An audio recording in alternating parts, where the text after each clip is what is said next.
conseils de pro.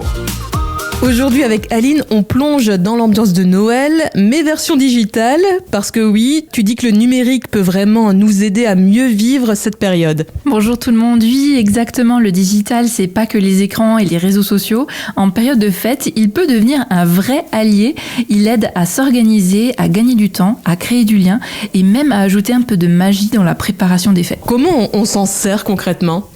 Déjà pour organiser les fêtes, on peut créer des listes collaboratives, donc pour les cadeaux, pour les menus, pour les courses à faire. On peut utiliser des applis comme Google Keep ou Trello pour permettre à toute la famille de suivre les préparatifs sans se marcher dessus. Et pour les repas, les applis de recettes ou les vidéos par exemple sur YouTube, elles peuvent vraiment nous inspirer de nouvelles idées de plats ou de décoration de table. Oui, pour les cadeaux, parce que c'est souvent la course. Justement, le digital aide aussi à acheter plus malin. Donc on peut comparer les prix en ligne avant de se déplacer. On peut regarder la disponibilité en magasin local, ça c'est super pratique.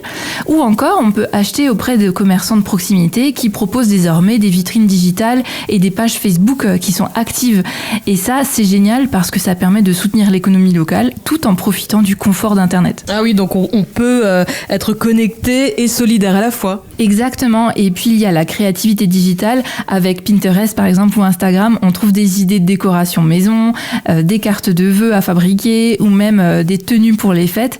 Et pour les plus créatifs, on peut utiliser l'intelligence artificielle pour composer un message de vœux original, une photo retouchée ou même une petite vidéo souvenir à envoyer à toute la famille. Et ce qui est bien aussi, ça permet de garder parfois le contact avec des gens qui sont loin. Là encore, la magie du digital opère. Les appels vidéo sur WhatsApp, Messenger ou FaceTime, ça permet de partager un moment de fête à distance. On peut même regarder, c'est une nouveauté ça, un film de Noël ensemble à travers des applis comme Téléparty où on peut partager un album photo commun pour échanger les souvenirs du réveillon. Alors bien sûr, il faut toujours être vigilant. Est-ce que tu as quelques réflexes à rappeler ? Oui, bien sûr, en période de fête, les arnaques en ligne, elles explosent, donc il faut toujours rester prudent malgré tout ça. Donc, alors si on reçoit un message de livraison en attente ou un lien pour un colis, on vérifie toujours l'expéditeur avant de cliquer.